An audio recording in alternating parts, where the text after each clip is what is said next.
हाँ नमस्कार मित्रों, स्वागत वंदन अभिनंदन आप सभी का ऑनलाइन क्लासेज में। मैं अभिषेक मालव केमिस्ट्री लेक्चरर आप सभी का स्वागत करता हूं। मित्रों 5 सितंबर है, टीचर्स डे मनाया जाता है, लेकिन चूंकि परिस्थितियां इस प्रकार की हैं कि किसी से मिलना जुलना सब बंद हो रहा है, तो फिलहाल जितने भी आशीष है वो सब हमें मिल रहे हैं किसी भी माध्यम से, चाहे वो व्हाट्सएप है, फेसबुक है, इंस्टा है, टेलीग्राम है, किसी के भी थ्रू हो हमें शुभकामनाएं भेजी जा रही है। और हम आप सभी के लिए ऊपर वाले से, भगवान से ये दुआ करते हैं कि आप निरंतर उन्नति के पथ पर अग्रसर होते रहें, कामयाबी को छूते रहें, आपकी पढ़ाई किसी भी कंडीशन पर बाधित ना हो, हम इसके लिए कंटिन्यू प्रयासरत रहेंगे। तो चलिए शुरुआत करते हैं आज के इस वीडियो लेक्चरर को। एनएमआर स्पेक्ट्रोस्कोपी की हम बात कर रहे थे और एनएमआर स्पेक्ट्रोस्कोपी में हम प्रोटॉन की शील्डिंग और डीशील्डिंग किस प्रकार से होती है वो हम बात कर चुके थे। माइनस आई वाले और प्लस आई वाले अगर समूह जुड़े हुए होंगे तो कब तो शील्डिंग होगी और कब डीशील्डिंग होगी, इसकी भी बात हम कर चुके थे। क्लियर? तो चलिए आज इस वीडियो लेक्चर को और आगे बढ़ाते हैं। देखें, हम बात कर रहे थे प्रोटॉन की शील्डिंग और डीशील्डिंग की। तो क्या कंडीशन है समझो। हमने कहा था कि यदि प्रोटॉन की क्या हो रही है, यदि प्रोटॉन की शील्डिंग हो रही है, क्या हो रही है, प्रोटॉन की शील्डिंग हो रही है, शील्डिंग हो रही है। शील्डिंग कब होती है, बोलो कब होती है शील्डिंग? शील्डिंग कब होती है? जब इंड्यूस्ड मैग्नेटिक फील्ड और एक्स्ट्रा मैग्नेटिक फील्ड क्या हो, अपोजिट डायरेक्शन में हो, तब क्या होती है उस प्रोटॉन की, प्रोटॉन या फिर न्यूक्लियाई की क्या होती है, शील्डिंग होती है। और जब भी न्यूक्लियाई की शील्डिंग होती है, बोलो क्या होता है, डेल्टा वैल्यू का मान कम हो जाता है। डेल्टा वैल्यू कम होगा तो जो एनएमआर सिग्नल होता है, जो एनएमआर सिग्नल होता है वो कहां चला जाता है, अप फील्ड शिफ्ट हो जाता है। यही हमने पढ़ाया था। क्लियर हो गई बात? और ये घटना, ये शील्डिंग का केस जो है, बोलो ये जो शील्डिंग का केस है, ये शील्डिंग का केस कब होता है, जब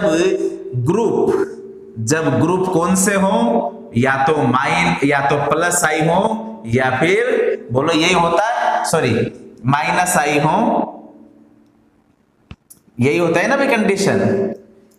प्रोटॉन की क्या हो रही है, शील्डिंग हो रही है। क्लियर? ध्यान में रखना इन चीजों को। क्लियर?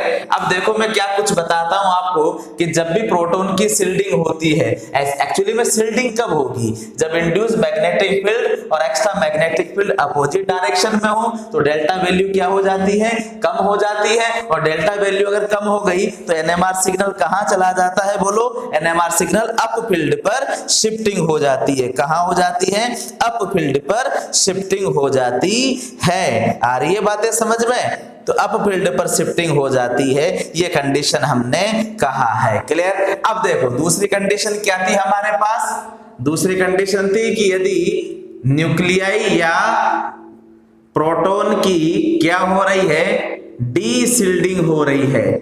और डीशील्डिंग कब होती है, जब इंड्यूस्ड मैग्नेटिक फील्ड और एक्स्ट्रा मैग्नेटिक फील्ड क्या हो, सेम डायरेक्शन में हो। क्लियर? जब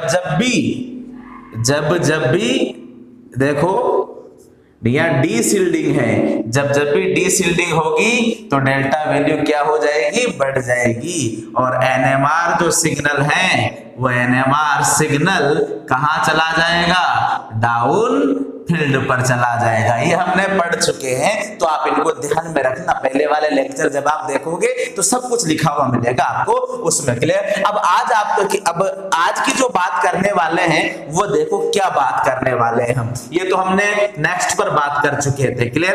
अब आज का जो टॉपिक है वो हम इसी को रिलेशन में बढ़ाएंगे और इंपॉर्टेंट है, नो डाउट यहां से प्रश्न पूछा ही जाता है। क्लियर? देखो मैं कुछ नोटेशन लिख रहा हूं, डी समानुपाती डी समानुपाती डी समानुपाती डी, ये मैंने 4 डी लिख दिए।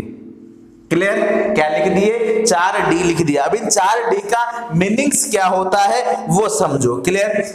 इसका मतलब है इलेक्ट्रॉन डेफिशिएंसी, इलेक्ट्रॉन डेफिशिएंसी मतलब इलेक्ट्रॉन की कमी। क्लियर? इस कंडीशन पर क्या होगा बोलो, डेल्टा का जब इलेक्ट्रॉन की डेफिशिएंसी हो जाएगी तो इलेक्ट्रॉन की डेफिशिएंसी होते ही क्या होगी, डीशिल्डिंग बढ़ेगी, तो फिर क्या होगा, डाउन फील्ड शिफ्ट होगा।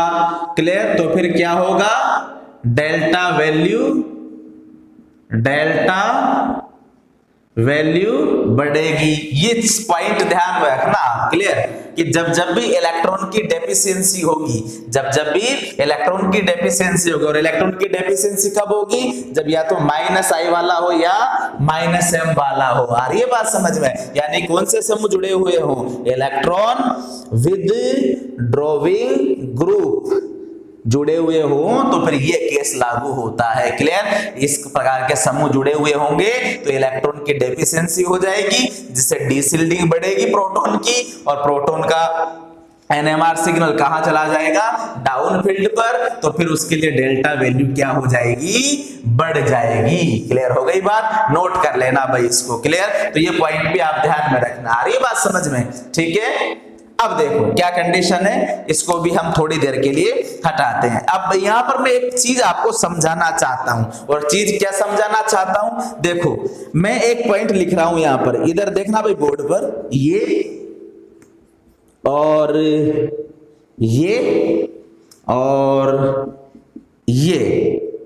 मैं ये पॉइंट आपको समझाने की कोशिश कर रहा हूं। क्लियर, ये सिचुएशन आप समझ पा रहे हो, ये और ये कंडीशन में बता रहा हूं। अब देखो क्या सिचुएशन है, आप समझना।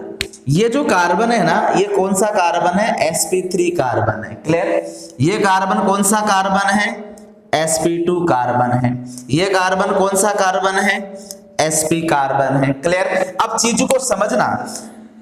देखो sp3 कार्बन की जो विद्युत ऋणता होती है, sp3 कार्बन की विद्युत ऋणता कितनी होती है, 2.5। sp2 कार्बन की विद्युत ऋणता कितनी होती है, 2.8। और sp कार्बन की विद्युत ऋणता कितनी होती है, लगभग 3.2 के आसपास। क्लियर, ये आप समझ रहे हो बात को। अब देखो En, एक पॉइंट और आप यहां नोट करना कि अगर En बढ़ती है, अगर En बढ़ता है तो इलेक्ट्रॉन डेफिशिएंसी भी बढ़ती है, ये ध्यान में रखना आप। क्लियर हो रही है बात, ये पॉइंट आप नोट कर लेना इसको, कि जब विद्युत ऋणता का मान बढ़ेगा, विद्युत ऋणता बढ़ते इलेक्ट्रॉन को क्या किया जाता है, खींचा जाता है अपनी ओर। तो जैसे अपनी ओर खींचेगा तो इलेक्ट्रॉन डेफिशिएंसी क्या हो जाएगी, बढ़ जाएगी। और अगर इलेक्ट्रॉन डेफिशिएंसी बढ़ेगी तो क्या होगा, डीशिल्डिंग होगा। इलेक्ट्रॉन डेफिशिएंसी बढ़ते ही क्या होता है, बोलो, डीशिल्डिंग होती है। और डीशिल्डिंग का मतलब डेल्टा वैल्यू क्या होता है, बढ़ता है। क्लियर हो रही है बात। तो En बढ़ती है तो इलेक्ट्रॉन डेफिशिएंसी बढ़ती है, मतलब डीशिल्डिंग बढ़ेगी तो डेल्टा वैल्यू भी बढ़ेगी। तो फिर देखो हमारा ऑर्डर क्या आना चाहिए, देखो सबसे ज्यादा विद्युत ऋणता यहां है तो डेल्टा मान सबसे ज्यादा यहां होना चाहिए। क्लियर, तो देखो En का ऑर्डर क्या है, sp2 और sp3 कार्बन। तो फिर डेल्टा वैल्यू भी क्या होनी चाहिए, sp2 और sp3 कार्बन, ये होना चाहिए। क्लियर हो रही है बात, ठीक है, आई बात समझ में। ये मैं यहां लिख रहा हूं, यह ऑर्डर होना चाहिए था। क्लियर, ये ऑर्डर होना चाहिए था, लेकिन यह नहीं होता। ये वेरी इंपॉर्टेंट है। क्लियर हो रही है बात, क्योंकि देखो En बढ़ रहा है तो डेल्टा वैल्यू बढ़ रही है, En बढ़ रहा है तो डेल्टा वैल्यू बढ़ रही है। तो फिर En का जो ऑर्डर आना चाहिए था वही डेल्टा वैल्यू का ऑर्डर भी आना चाहिए था, लेकिन ये ऑर्डर आता नहीं है। क्लियर, वेरी इंपॉर्टेंट पॉइंट बता दिया मैंने कि सब किताबों में और तो और कुछ टीचर्स की कॉपियों में भी यही लिखा हुआ है कि ये ऑर्डर सही है, जबकि ये ऑर्डर गलत है। आना चाहिए था लेकिन आता नहीं है। क्लियर? तो ये ऑर्डर होना चाहिए था लेकिन ये होता नहीं है। तो ये जो ऑर्डर है ये ऑर्डर क्या है? गलत है। ये ऑर्डर कैसा है? रॉन्ग ऑर्डर है। ऑर्डर कैसा है? रॉन्ग ऑर्डर होता है, गलत ऑर्डर होता है भाई ये। क्लियर? अब ये देखो, अब ये एक्चुअली में ऑर्डर क्या आएगा? देखो हमारे नियम से तो यही आना चाहिए, हमारे नियम से तो यही ऑर्डर आना चाहिए, लेकिन ये ऑर्डर आता नहीं है। तो इसका मतलब ये निकाला जा सकता है कि डेल्टा वैल्यू का मान केवल विद्युत ऋणता पर ही निर्भर नहीं करता, केवल माइनस आई और प्लस आई पर ही निर्भर नहीं करता, बल्कि डेल्टा वैल्यू का मान और भी कारकों पर निर्भर करता है। क्लियर? तो ध्यान में रखिएगा। क्लियर? तो आप इसका स्क्रीनशॉट ले लो।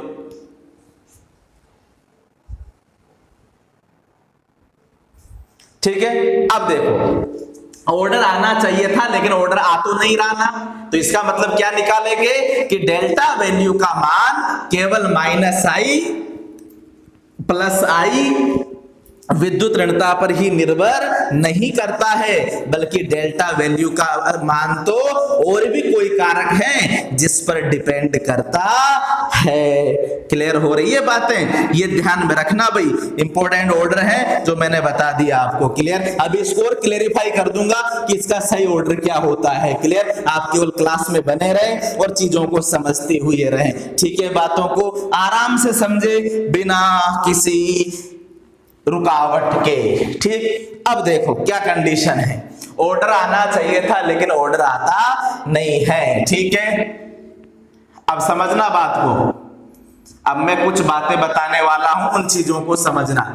मैं कुछ एग्जांपल्स दे रहा हूं, examples very very very very very important है। क्लियर? देखो सबसे पहला एग्जांपल ले रहे हैं एथीन का। किसका? एथीन का। ठीक? समझो, ये है एथीन।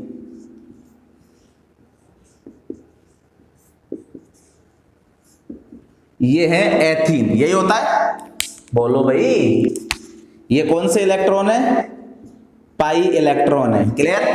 तो ये पाई इलेक्ट्रॉन का क्या होगा यहां पर? बोलो, पाई इलेक्ट्रॉन क्या करेंगे? पाई इलेक्ट्रॉन रोटेशन करेंगे। क्या करेंगे? रोटेशन करेंगे। क्लियर? पाई इलेक्ट्रॉन का रोटेशन होगा।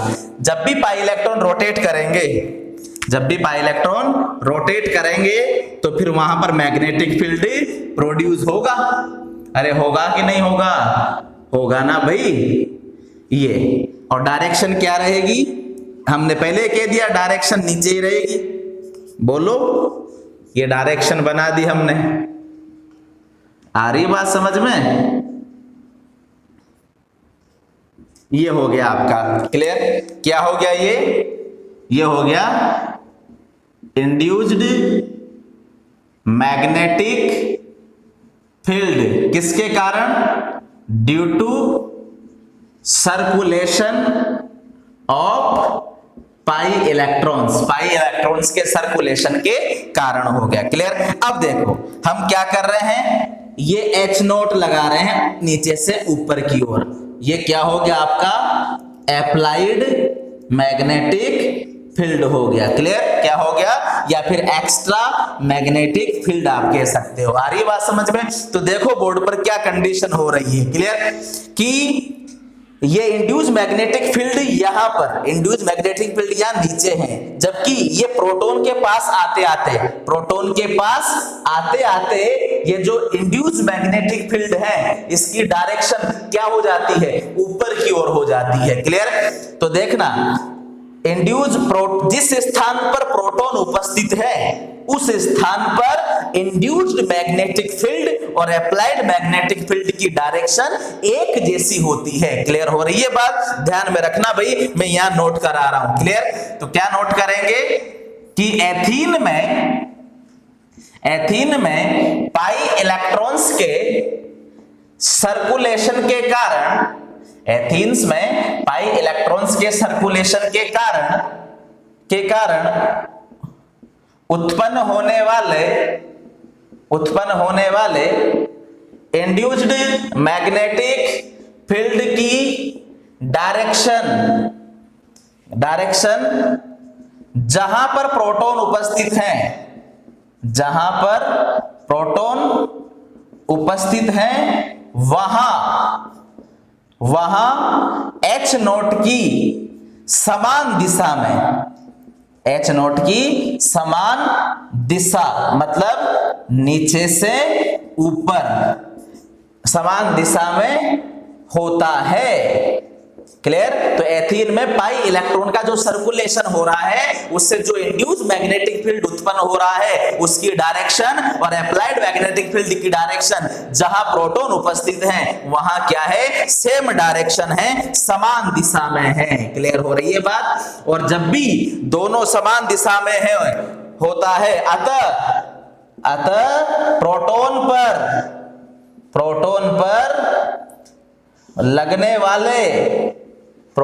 लगने वाले एक्स्ट्रा मैग्नेटिक फील्ड की सामर्थ्य क्या हो जाती है, बढ़ जाती है। प्रोटॉन पर लगने वाले एक्स्ट्रा मैग्नेटिक फील्ड की सामर्थ्य बढ़ जाती है, जिससे प्रोटॉन अधिक चुंबकीय क्षेत्र को महसूस करता है तथा ऐसा प्रोटॉन क्या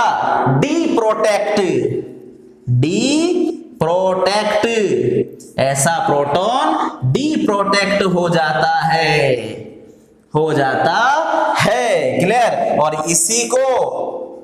इसी को प्रोटॉन की क्या कहते हैं, डीशिल्डिंग। प्रोटॉन की क्या हो जाती है, बोलो, डीशिल्डिंग हो जाती है। तो ध्यान रखना एथीन में क्या हो रही है, डीशिल्डिंग हो रही है। क्लियर हो रही है बात? कितना आसानी से समझाया है, आप बोर्ड पर देख सकते हैं। क्लियर हो गई बात? चीजों को समझिए भाई केवल। क्लियर?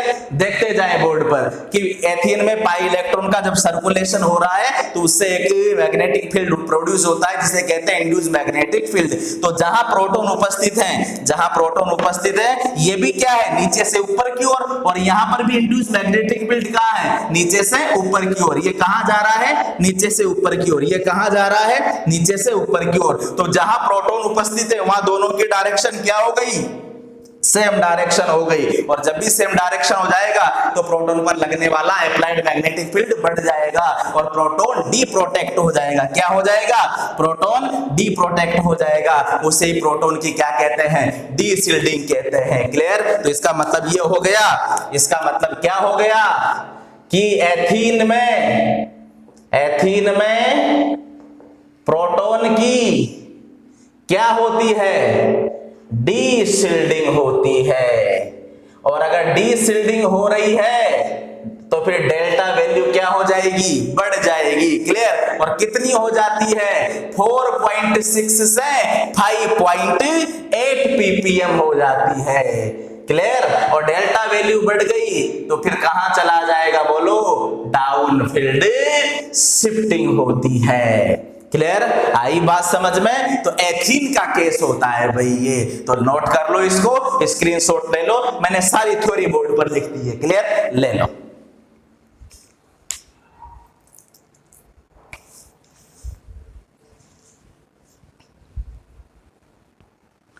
ठीक, अब देखो सेकंड एग्जांपल पर आ जाएं।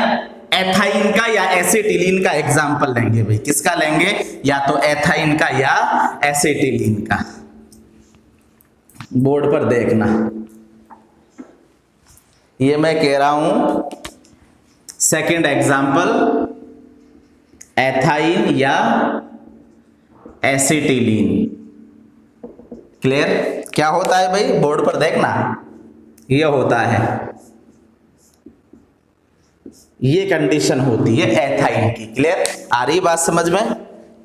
यही होती है ना भाई। देखो क्या सिचुएशन है, आप बोर्ड पर समझना। ये कौन से इलेक्ट्रॉन है, पाई इलेक्ट्रॉन से। बोलो कौन से इलेक्ट्रॉन है, पाई इलेक्ट्रॉन है। इनका क्या होगा, सर्कुलेशन होगा। क्या होगा, सर्कुलेशन होगा। और अगर पाई इलेक्ट्रॉन्स का क्या हो रहा है, सर्कुलेशन हो रहा है, तो फिर क्या उत्पन्न होगी, वही इंड्यूस मैग्नेटिक फील्ड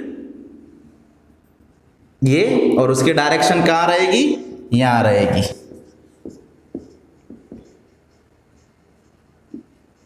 देखो बोर्ड पर, ठीक है। ये अब देखना, हम H नॉट कहां लगा रहे हैं, ऊपर की ओर, एक्स्ट्रा मैग्नेटिक फील्ड, क्लियर। तो देखो क्या कहूंगा, ये है आपका प्रोटॉन, ये रहे आपके प्रोटॉन, क्लियर। तो यहीं लिख दूं कि एथाइन में, यहीं पर लिख देता हूं भाई, बिल्कुल सिंपल केस है।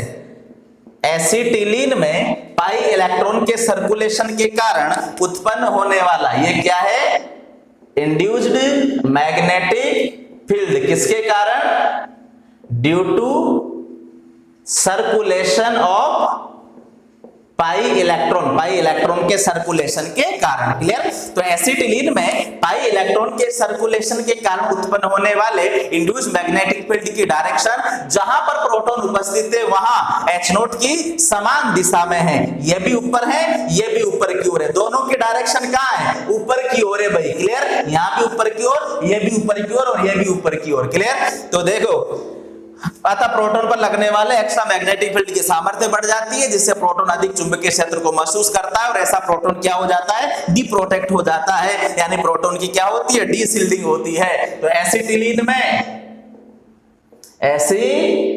में प्रोटॉन की डीशिल्डिंग होती है, तो डेल्टा वैल्यू क्या हो जाएगी, डेल्टा वैल्यू बोलो बढ़ जाती है, क्लियर। क्या हो जाती है, डेल्टा वैल्यू बढ़ जाती है इस केस में, यानी कि कौन सा होता है, डाउन फील्ड होता है, क्लियर। ये केस है किसका, एथाइल और एसिटिलीन का। लेकिन यहां एक पॉइंट और बता दूं आपको, उसको मैं नोट कराऊंगा, पहले आप इसको एक स्क्रीनशॉट ले लो।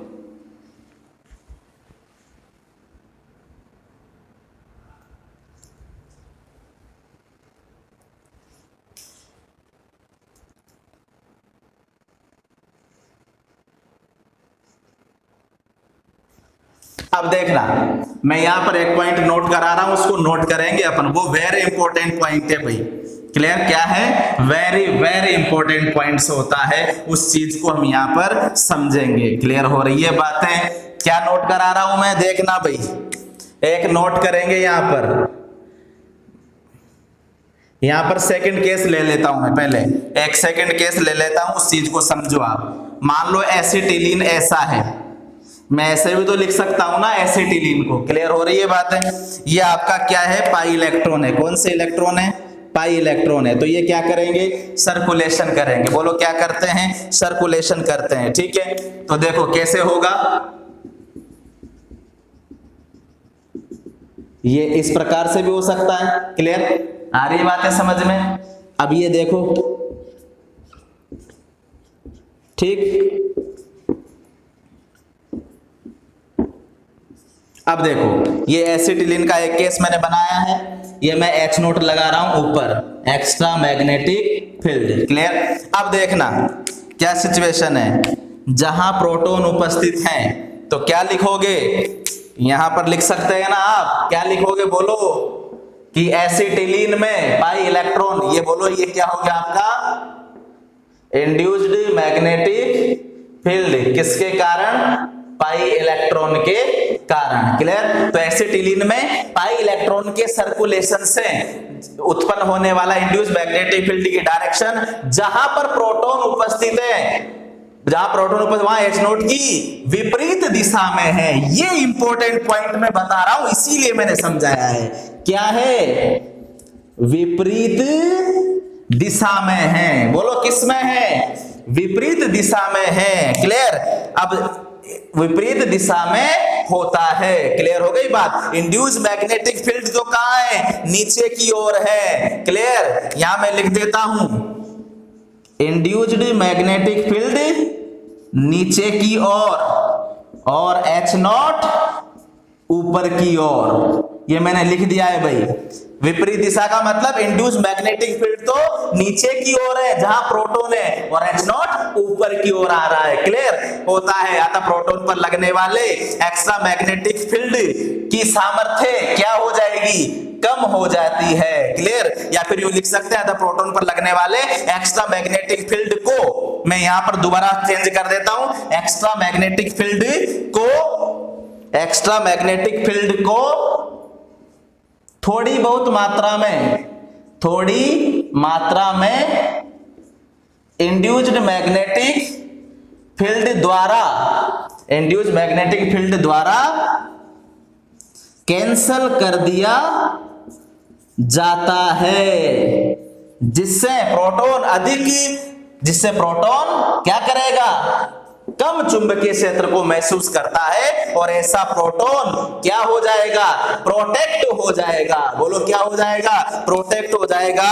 और प्रोटॉन की क्या हो जाएगी, शिल्डिंग होगी। बोलो क्लियर हो गई बात। तो ध्यान में रखना, वो केस भी हो सकता है, ये केस भी हो सकता है। तो यहां पर क्या है, जहां प्रोटॉन है वो नीचे की ओर है और ये ऊपर की ओर है, तो विपरीत दिशा है। क्लियर हो गई बात। और अगर विपरीत दिशा है तो प्रोटॉन पर लगने वाले एक्स्ट्रा मैग्नेटिक फील्ड को इंड्यूस फील्ड द्वारा क्या कर दिया जाता है, कैंसिल कर दिया जाता है, जिससे प्रोटॉन कम चुंबकीय क्षेत्र को महसूस करता है और प्रोटॉन कैसा हो जाता है, प्रोटेक्ट हो जाता है और प्रोटॉन की क्या हो जाती है, शिल्डिंग हो जाती है। क्लियर। तो ये प्रोटॉन कैसा है, ये शिल्डेड प्रोटॉन है।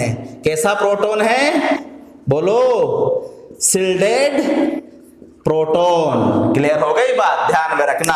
तो क्या लिखें कि एसिटिलीन में प्रोटॉन की क्या हो रही है, शिल्डिंग हो रही है। शिल्डिंग हो रही है तो डेल्टा वैल्यू क्या हो जाएगी, कम हो जाएगी और ये कहां चला जाएगा, अप फील्ड चला जाएगा।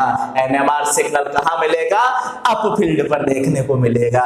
Very very very important concept था, मैंने बता दिया आपको, पिछले साल नहीं पढ़ाया था, आपके लिए विशेष पढ़ाया है। क्लियर हो गई बात। तो दो कंडीशन बन एसिटिलीन के लिए, इसके पहले वाला भी हो सकता है, ये भी हो सकता है। आ रही है बात समझ में, ले लो एक स्क्रीनशॉट।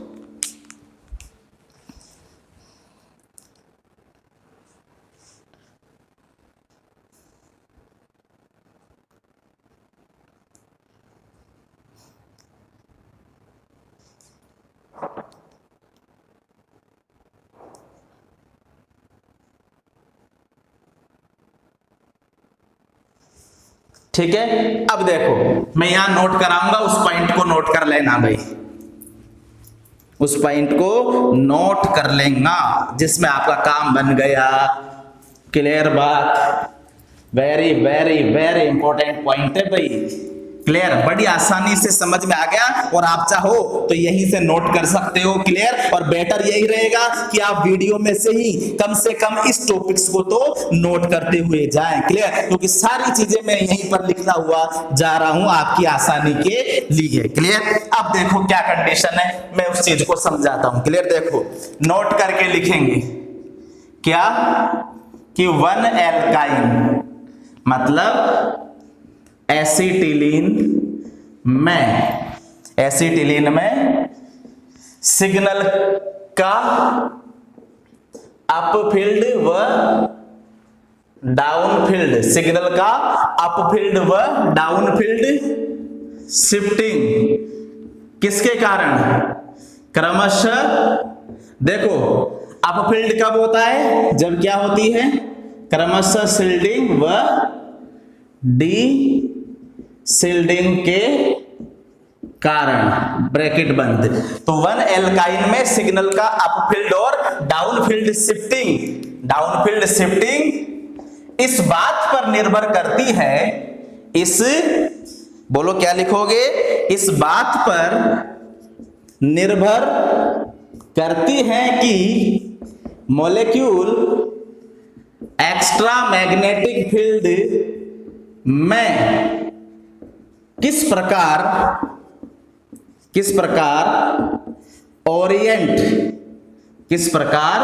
विन्यासित रहता है। तो ये ओरिएंटेशन पर डिपेंड करती है भाई। क्लियर, ओरिएंटेशन पर डिपेंड करती है कि वो एक्स्ट्रा मैग्नेटिक फील्ड में किस प्रकार विन्यासित रहता है। आ रही है बात समझ में, रहता है।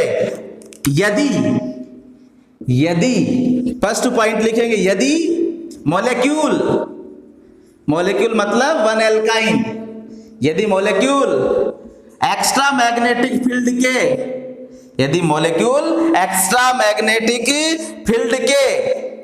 राइट एंगल, यदि मॉलिक्यूल एक्स्ट्रा मैग्नेटिक फील्ड के राइट एंगल का मतलब 90 डिग्री के कोण पर, यदि मॉलिक्यूल H नोट का मतलब एक्स्ट्रा मैग्नेटिक फील्ड के राइट एंगल पर विन्यासित होता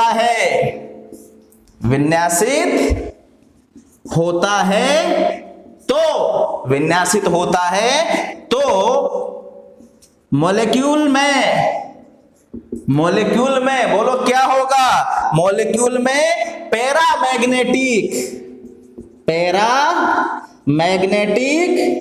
डीशिल्डिंग होती है। क्या होती है? पैरामैग्नेटिक डीशिल्डिंग होती है, और पैरामैग्नेटिक डीशिल्डिंग होती है जिससे डेल्टा वैल्यू बढ़ती है और एनएमआर सिग्नल कहां चला जाता है? डाउन फील्ड पर चला जाता है। क्लियर? सेकंड केस क्या हो सकता है कि मॉलिक्यूल H नोट के साथ समानांतर पैरेलल हो तो मॉलिक्यूल में बोलो क्या होगी? मॉलिक्यूल में डायामैग्नेटिक शिल्डिंग होती है, और अगर डायामैग्नेटिक शिल्डिंग हो रही है तो डेल्टा वैल्यू कम होगी और कहां चला जाएगा? अप फील्ड पर चला जाएगा। क्लियर? तो ये वेरी वेरी इंपॉर्टेंट नोट है, आप कॉपी में ऐसे ही लिखेंगे। क्लियर? तो अगर आपसे पूछा जाए एसिटिलीन का तो वो केस भी बताओगे, ये केस भी बताओगे, दोनों बताने आपको। क्लियर? तो 1 एल्काइन में सिग्नल की अप फील्ड और डाउन फील्ड शिफ्टिंग जो किसके कारण होती है? अप फील्ड तो शिल्डिंग के कारण और डाउन फील्ड डीशिल्डिंग के कारण। इस बात पर निर्भर करती है मॉलिक्यूल एक्स्ट्रा मैग्नेटिक फील्ड में किस प्रकार से विन्यासित है, ओरिएंटेशन पर डिपेंड करता है। अब यदि मॉलिक्यूल H नोट के राइट एंगल पर प्रेजेंट हो, राइट एंगल पर विन्यासित हो, तो वहां क्या होगी? पैरामैग्नेटिक डीशिल्डिंग होती है, जिससे डेल्टा वैल्यू बढ़ जाती है और कहां चला जाता है? डाउन फील्ड पर चला जाता है। और अगर मॉलिक्यूल H नोट के क्या हो? समानांतर हो, तो फिर वहां पर कौन सी? डायामैग्नेटिक शिल्डिंग होती है और डेल्टा वैल्यू कम हो जाती है और सिग्नल कहां चला जाता है? अप फील्ड पर चला जाता है। ये very very very important point है जो मैंने आपको बता दिया है। क्लियर हो गई बात? आई बात समझ में? क्या हो रही है? अब देखो, जब कुछ नहीं कहा जाए, यहां पर एक बात बता देता हूं,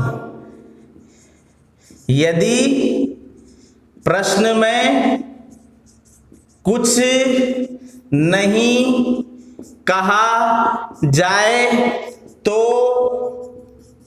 एसिटिलीन में प्रोटॉन की शिल्डिंग बतानी है। ये नोट कर लेना भैया, ये नोट कर लेना पॉइंट।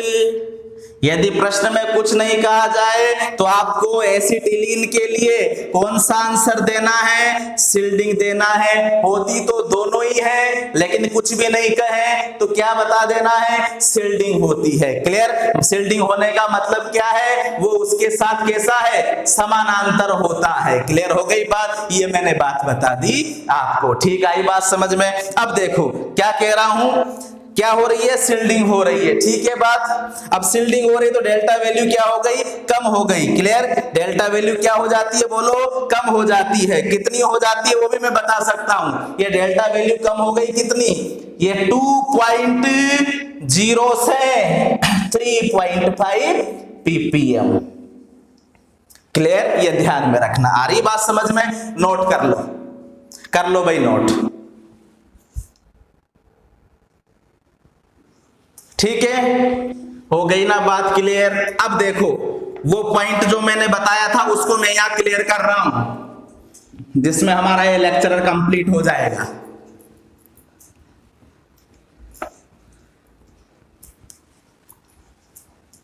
देखो क्या कहा मैंने? Ethene CH2 double bond CH2, ethene में बोलो क्या हो रही है? एथीन में क्या होती है? अभी पढ़ाया था मैंने, एथीन में डीशिल्डिंग होती है। क्या होती है? डीसिल्डिंग होती है, यही होता है, डीसिल्डिंग होगी तो डेल्टा वैल्यू बढ़ेगी। क्लियर? और एसिटिलीन में क्या हो रही है? प्रोटॉन की शिल्डिंग हो रही है तो डेल्टा वैल्यू कम होगी। क्लियर? अब देखो ये कौन सा होता है बोलो? sp2। ये कौन सा होता है? sp। तो sp में डेल्टा वैल्यू क्या आ रही है? कम आ रही है, और sp2 में डेल्टा वैल्यू ज्यादा आ रही है। तो ऑर्डर क्या आएगा? sp2, sp और sp3। ये सही ऑर्डर होता है भाई, ये राइट ऑर्डर है। कैसा ऑर्डर है? राइट ऑर्डर है। क्लियर? किसका? डेल्टा वैल्यू का राइट ऑर्डर है। किसका वैल्यू है? ये डेल्टा वैल्यू का राइट ऑर्डर है। क्लियर हो गई बात? देखो कितनी यहां पर कितनी हो गई थी, आ रही है बात समझ में? कोई बताएगा? 4.6 से 5.8 या 2.0 से कितना? 3.5 और यहाँ 0.9 से 1.5 ppm। ये होता है राइट ऑर्डर। अब आई बात समझ में? इसके पहले मैंने ऑर्डर गलत क्यों बताया था? क्योंकि डेल्टा वैल्यू का मान केवल -i +i और विद्युत ऋणता पर ही निर्भर नहीं करता, बल्कि डेल्टा वैल्यू का मान शिल्डिंग और डीशिल्डिंग पर भी निर्भर करता है। तो आपसे सही ऑर्डर पूछा जाए तो ये होगा। क्लियर हो रही है बात? वेरी वेरी वेरी इंपॉर्टेंट है। क्लियर? तो ध्यान में रखना इस पॉइंट को। पहले का ऑर्डर जो आया था वह ईएन के आधार पर आना चाहिए, विद्युत ऋणता के आधार पर आना चाहिए, जो कि गलत था। क्लियर? सही ऑर्डर क्या ये है? किसके आधार पर? शिल्डिंग और डीशिल्डिंग के आधार पर। आई बात समझ में? नोट कर सकते हो आप इस पॉइंट को। क्लियर? ले लो एक स्क्रीनशॉट।